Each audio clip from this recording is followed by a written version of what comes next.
So, hello students, good morning everyone. Today we are going to learn about that is civics, politicals chapter number 2, that is what is democracy and why democracy. See that from the early period, it means from the 6, 7, 8, you already learn about the democracy, right? And you know that what is democratic system, right? And also other system was also there, right? So that is also you learn in that. It means monarchical system.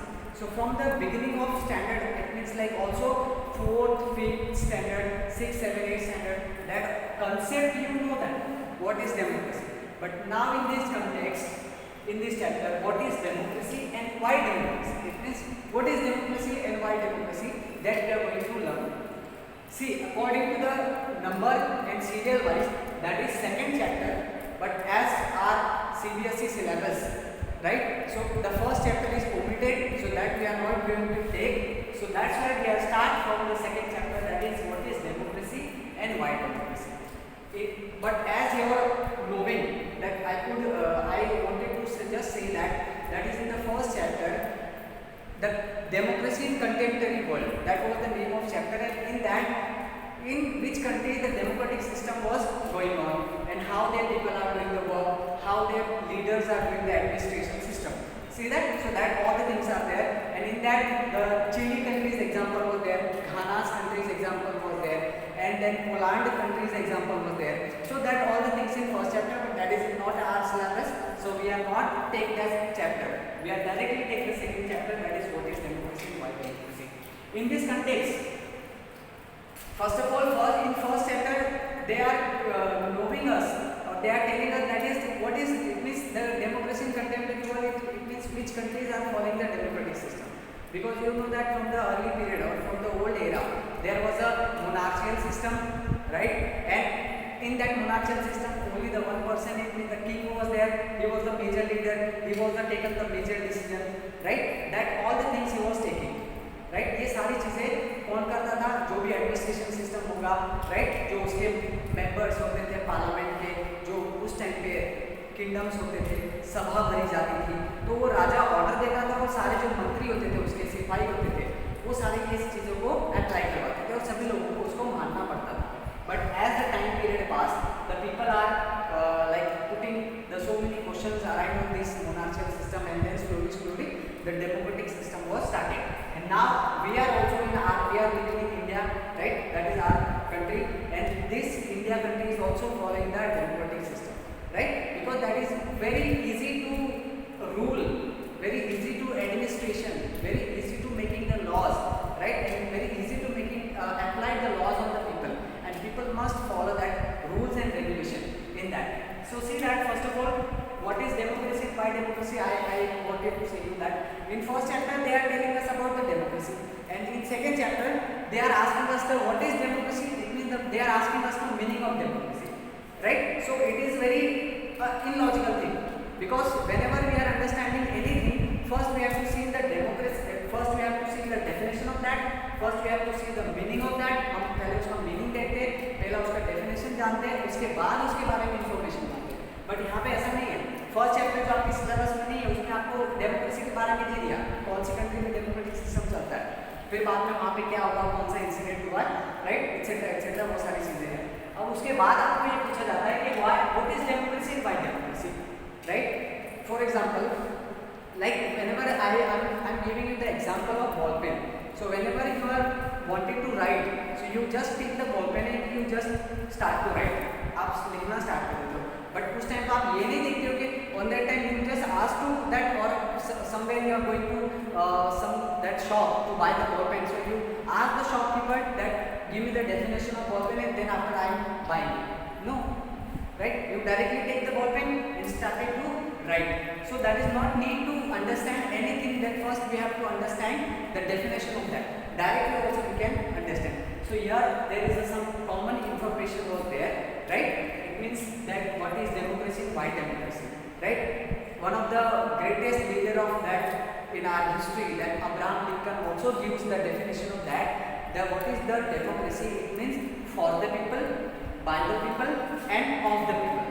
So that is the definition of democracy in a simple word, right? But here we can see that first in introduction part that already we have completed, हम लोग complete कर चुके हैं। Introduction मैंने आपको बता दिया कि डेमोक्रेसी क्या होता है क्या नहीं। अभी हम लोग एक सिंपल डेफिनेशन देख लेते हैं डेमोक्रेसी, ठीक है। तो यहाँ पे मैंने आपको दिया लिखा हुआ है, देखिए, the democracy is a form of government in which the rulers are elected by people. See that. अब डेमोक्रेसी क्या है? In a form of government, in one a form of government that in which the leaders are. Leaders means those who are standing in the election. अब leader मतलब कौन? जो election में खड़े हुए हैं, ठीक है, जो इलेक्शन में खड़े हुए for the winning purpose. And people are given them to vote. अब जो लोग हैं उनको क्या कर रहे हैं? वोट दे रहे हैं, ठीक है। And those party belong to that person who is standing in the election. So if any political party won the election, they are doing the administration system in particularly level, whatever it is level it is there, like city level, state level, district level and central level. So whatever the type of election was there. So there is the definition of the democracy, that is democracy is a form of government in which the rulers are elected by. जो rulers है उनको कौन elect करता है? Peoples, ठीक है। जिनको कौन elect करता है? Peoples, यानी कि मेजर सेक्टर में कौन आ जाता है अगर हम लोग बात करें तो? Peoples. See that. For the people, by the people, that democracy, that definition is also telling us same thing. अगर हम लोग for, then this is by and this is of, ठीक है। So see that for the people, by the people and of the people, that thing was also the same, because see that those who are standing in the election, he was also people, it means he was the citizen of India, particular in that country, ठीक है। कोई भी country अगर आप election में खड़े होना चाहते हो तो आप पहला जो उसका कॉमन रूल है कि आप उस पर्टिकुलर कंट्री के सिटीजन्स होने चाहिए। It means you are the having the citizenship member of that country. And then by the people, by the people मतलब कौन से लोगों के लिए? मतलब आप जो वोटिंग आपको दे रहे हैं, ठीक है, वो भी कौन है? Peoples. It means the peoples are choosing you and of the people and on the behalf of the people you are elected, यानी कि आप लोगों की बिहाफ में आप इलेक्ट किए गए हो, लोगों ने आपको इलेक्ट किया है, चूज किया है एडमिनिस्ट्रेशन सिस्टम करने के लिए। In that mean that Abraham Lincoln use us a proper definition, that is for the people, by the people and of the people. Understand? Okay. So now see that in this definition so many questions are arise, so many questions are arise, like majorly the 4 questions are arise. I write over here, so see that मैंने यहाँ पे आपको लिख के दिया हुआ है। See that the rulers, this is first question, it means the who are the rulers. अब रूलर्स कौन होने चाहिए? तो भाई पर्टिकुलर सिटीजन्स के होने चाहिए, बाहर के नहीं होने चाहिए। अगर आप अमेरिका से आपकी सिटीजनशिप है, आप अमेरिका में रह रहे हो, उसके बाद आप इंडिया में आ जाते हो और इंडिया में आप इलेक्शन में खड़े हो जाते हो, ये नहीं चलेगा, क्योंकि उसके लिए क्या होता है? कॉन्स्टिट्यूशन के हिसाब से प्रॉपर एक नॉर्म्स होता है, एक प्रॉपर रूल्स होता है कि अगर आपको इलेक्शन में खड़े रहना है तो उस पर्टिकुलर कंट्री के आप सिटीजन होने चाहिए, ठीक है। That is second question, election. अब इलेक्शंस कैसे होते हैं, कैसे कंडक्ट किया जाता है, ये क्वेश्चन अराइज होता है इस डेफिनेशन, ठीक है। सीधा यहाँ पे लिखा हुआ है the rulers are elected, elected it means that is through the election. अब इलेक्शन कैसा होना चाहिए भाई? सही होना चाहिए, ट्रू होना चाहिए, उसमें कोई ट्रिकी फ्रॉड नहीं होना चाहिए, चीटिंग नहीं होना चाहिए। जैसे हमने फ्रेंच रिवॉल्यूशन में देखा था, पता है आपको, कि जैसे वहाँ पे जो वर्साइलेस पैलेस में जो नेशनल जो मीटिंग थी वहाँ पे कंडक्ट किया गया था, वहाँ पे वो सारी चीजें दी गई थी, right. That is the thing. Then second one is the people. अब people it means who are the people, those who are given the vote. अब जैसे हमने फ्रेंच रिवॉल्यूशन में ही देखा था कि जो वुमेन्स थे उनको वोटिंग का राइट नहीं दिया हुआ था, बट जो मैन्स थे उसमें भी जो 25 इयर्स के ऊपर थे और उसमें भी जिनके पास वेल्दी थी, जिनके पास प्रॉपर्टी थी, उनको वोटिंग देने का अधिकार था। बट यहाँ पे ऐसा है, यहाँ पे ऐसा नहीं है, यहाँ पे आपको सब वोट दे सकते हो। But basic thing, those who are 18 plus, यानी कि जिसकी एज 18 साल के ऊपर है, that person can only give the vote. So rather he was a man और woman, whatever it is. And next question was arise from this definition, that is form of government. अब कौन से type की government है भाई? That is also a very important question, because पहले time पे तो मेजरली हमने 2 टाइप की गवर्नमेंट देखी है, एक तो मोनार्चियल टाइप ऑफ गवर्नमेंट और दूसरी होती है डेमोक्रेटिक टाइप ऑफ गवर्नमेंट, ठीक है। और कुछ ऐसे भी एग्जाम्पल होते हैं लाइक डिक्टेटरशिप, जहाँ पे एक रूलर होता है, एक तानाशाह होता है, ठीक है। Army dictatorship also was there. So which type of government was there form? So that is also the question was arise from this definition. So are you understand about this definition that what is democracy, right? So once again I am repeating that definition of that. Democracy is a form of government in which the rulers are elected by people. ठीक है, तो ये हमारी जो simple definition यहाँ पे हो जाती है. देन उसके बाद मैं आपको बता देता हूँ कि see that the democracy word comes from where, right, and what is the meaning of that. So it is a common understanding that you must know about. In future somewhere someone was asked you, so you were able to give the answer, right, because so many that is competitive exams are there. So in that also this type of tricky question was asked, so you know that, so then you have to know this type of answer. So see that the Greek word, see that the democracy is a comes from Greek word, it means comes from Greek language. That word is demokratia. That word is demokratia, and it means demos, it means peoples, and kratia it means rules. देखो क्या है यहाँ पे इसका meaning, demokratia, it means demos it means people, and kratia it means rules. It is means rule by people. Rule by people it means, अभी आप ये सोचोगे कि सर यहाँ पे तो आप जैसे इलेक्शन में जो पॉलिटिकल लीडर्स होते हैं वो खड़े हो जाते हैं, स्टैंड हो जाते हैं, and then after they were won election and they doing the administration system in our country in a various level. ठीक है, अलग अलग लेवल पे उनको काम करते हैं, फिर वो स्टेट लेवल हो, डिस्ट्रिक्ट लेवल हो, राइट, जो भी हो, व्हाटएवर इट इज देयर. अभी देखो यहाँ पे मेजर तो एक ही चीज आता है पीपल सेंटर में, यानी कि वोट भी कौन दे रहा है, पीपल. इलेक्शन में खड़े भी कौन हो रहा है, पीपल. और काम कौन किसके लिए कर रहा है, पीपल्स के लिए, यानी कि वहाँ के सिटीजन्स के लिए. ठीक है, so means the rule by people. Democratic का मतलब ये होता है कि द रूल बाय पीपल. समझ में आया? Okay, so this is the all things. तो अभी इसके बाद हम लोग ये समझेंगे द फीचर ऑफ डेमोक्रेसी. देखो अभी हम लोग ने तो अब तक उसका सिंपल इंट्रोडक्शन देख लिया, उसके बाद हमने कॉमन उसकी डेफिनेशन देख ली, उसके बाद उसका वर्ड मीनिंग देख लिया, and which language it comes from. ठीक है, हमने ये देख लिया. और मेजर आपको मैंने ये समझा दिया कि मेन इसमें सेंटर में हमेशा पीपल्स ही रहते हैं. दैट्स वाज जो उसका मेजर अगर रूल अगर हम लोग देखें, उसका जो मेजर एग्जाम्पल देखें तो उसका मीनिंग यही होता है, मीन्स रूल्स बाय पीपल. ठीक है, अभी हम लोग सेकेंड टॉपिक पे हमारे जाते हैं. That is the first feature of our democracy, that is major decisions by elected leader. देखो कभी भी अगर कोई भी चीज होती है तो मेजर डिसीजंस कौन लेगा, इलेक्टेड लीडर. ठीक है, और मेजर डिसीजन इलेक्टेड लीडर ही जो है यहाँ पे आपका जो नेक्स्ट टॉपिक है, major decision by elected leader. अब ऐसा नहीं है अगर वो पॉलिटिकल पार्टी में, अगर मान लो one of the CM was there, तो सीएम अगर होगा तो उसकी भी मिनिस्ट्रीज होगी अलग अलग डिपार्टमेंट की, यानी कि अलग अलग एरिया में अलग अलग लेवल पे मिनिस्ट्रीज वहाँ पे वर्क करेंगे अंडर द सीएम. अगर पीएम होगा सेंट्रल लेवल पे तो उसकी कैबिनेट मिनिस्ट्री होगी. तो अगर कोई भी रूल्स एंड रेगुलेशन, अगर कोई भी लॉ अगर बनाना होगा या उसके ऊपर अगर डिस्कशन करना होगा, तो सारे जो मिनिस्टर्स होंगे उनसे वो डिस्कशन करेगा, बात करेगा, उनके व्यूज लेगा, ओपिनियन लेगा, and then after final conclusion. ठीक है, कि भाई कितने लोग इससे सहमत हैं अगर हम लोग ये नया रूल बना रहे हैं.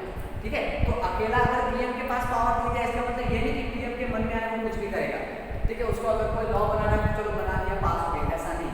ठीक है, तो उसको सारे जो कैबिनेट मिनिस्ट्री है उनके साथ चल के प्रॉपरली तरीके से डिस्कशन करके उन सब का ओपिनियन लेके उसके बाद वो क्या करेगा, उस रूल को अप्लाई करेगा. तो अगर आप ये रूल्स लिखना चाहते हो तो आप अपने नोटबुक में लिख सकते हो. ठीक है, उसके बाद हम लोग सेकेंड हमारा जो टॉपिक है उसमें जाते हैं, that is see that major decisions was elected by leader. अब यहाँ पे एक कंट्री का मैं एग्जांपल के तौर पे आपको समझाना चाहता हूँ, and that is one of the countries, our neighboring countries was example we are taking, that is Pakistan. ठीक है, हम लोग एक पाकिस्तान कंट्री का एग्जांपल ले रहे हैं, and that was in the period of between the 1999. अब ये उस टाइम की बात है जहाँ पे जैसे देखो मैं आपको बता देता हूँ, the general Pervez Musharraf in 1999 come into the become the army leader. अब जो जनरल परवेज मुशर्रफ था इन 1999 में वो आर्मी का क्या बना, जनरल बना, यानी कि हाईएस्ट अथॉरिटी पर्सन, हेड बना. ठीक है, अब उसके बाद उसने क्या किया, देखो overthrow the government and declare himself chief executive.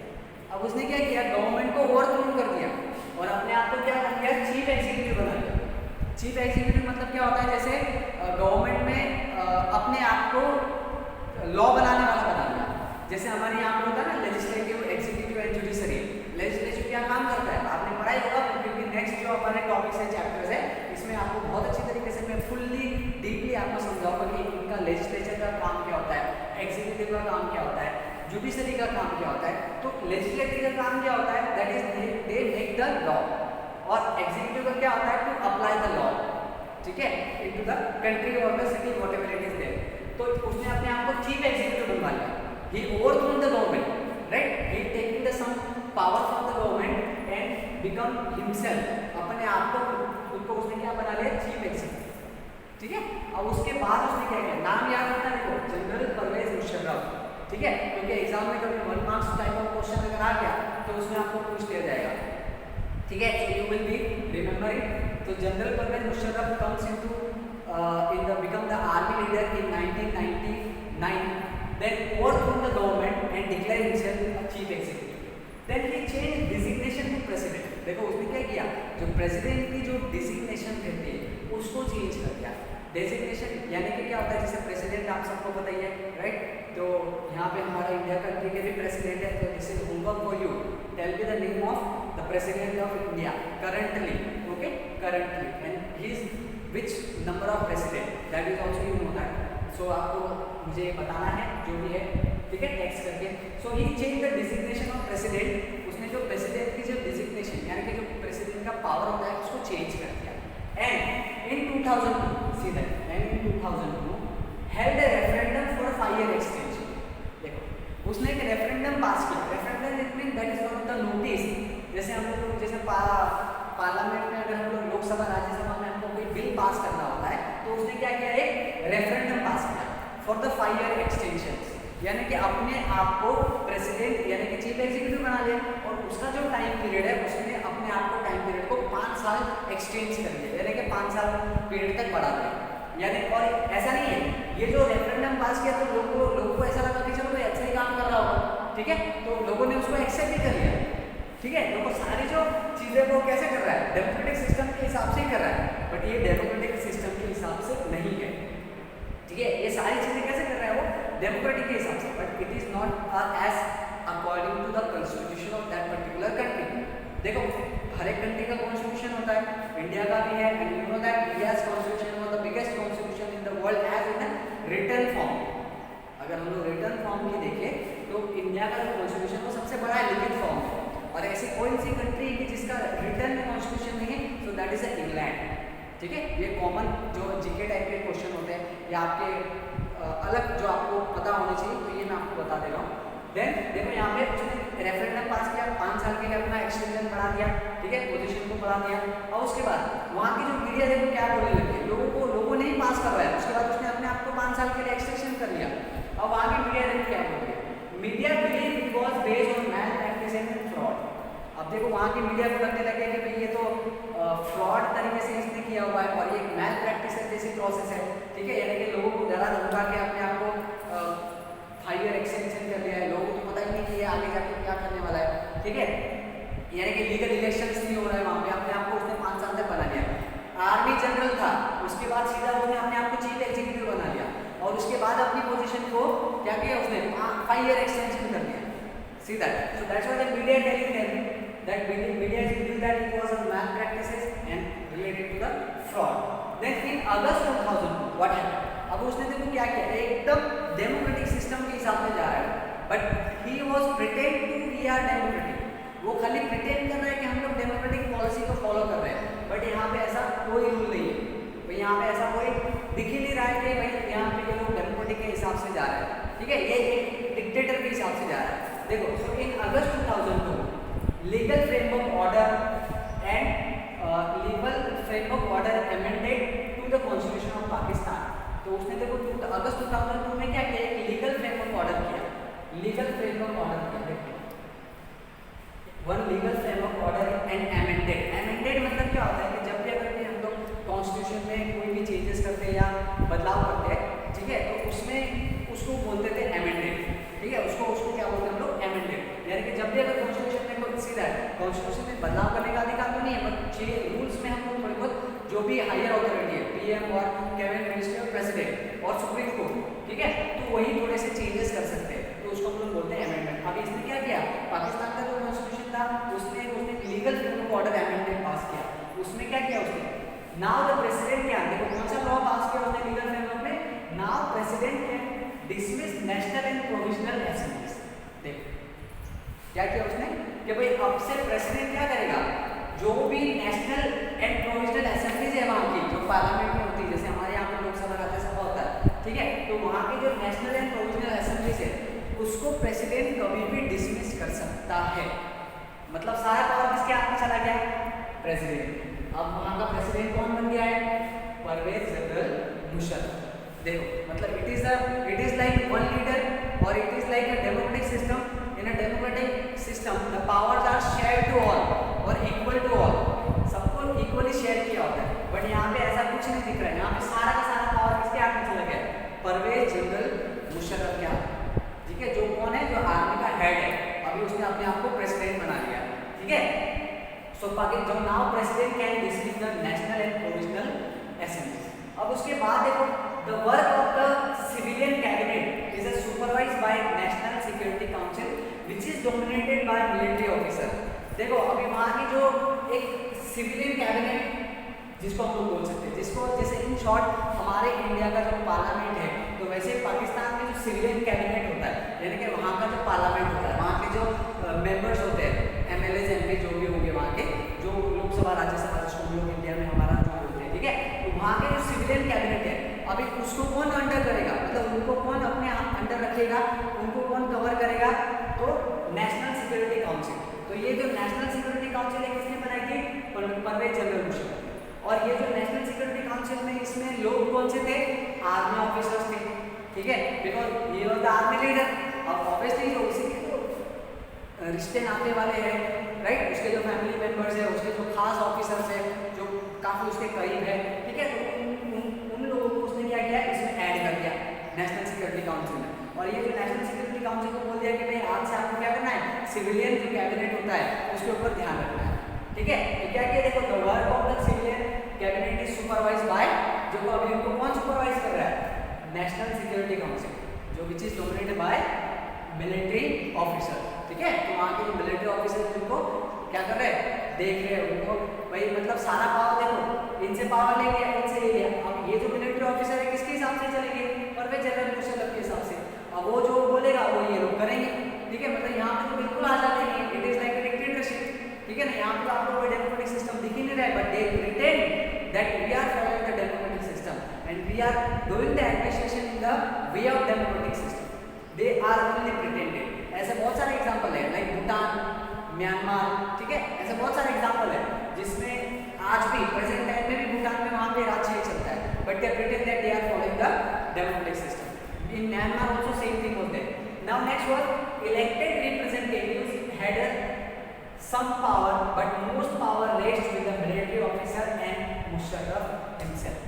देखो यहाँ पे मेजर लास्ट यहाँ पे क्या दिया हुआ है कि जो इलेक्टेड रिप्रेजेंटेटिव होते हैं वहाँ पे इलेक्शन तो हो रहे हैं, ऐसा नहीं कि इलेक्शन नहीं हो रहे। मैंने जैसे आपको बोला कि they pretend themselves they are democratic, they are following the democratic system, right, and they are in the way of democracy, right, but यहाँ पे जो इलेक्टेड रिप्रेजेंटेटिव सिस्टम जो पीपल्स है, मेंबर्स है, लीडर्स है, तो they are having very common power, it means very less power, but all of the rest of the power in the hand of military officer and Musharraf himself, right? So this is our the feature of democracy system। अभी इसमें आपका जो feature होगा वो क्या होगा, like whoever the elective representative was won in the election, he must be having the all power or the power is equal to all। तो यहाँ पे आपका ये फीचर्स आता है डेमोक्रेसी का, राइट। तो I hope you all are understanding this concept, and example of that first feature we have seen taken the example of the Pakistan and the Pervez General Musharraf। So thank you all of you for giving us such a precious time। So here we have stopped our lecture, then next we are starting our next lecture, okay। So thank you all of you।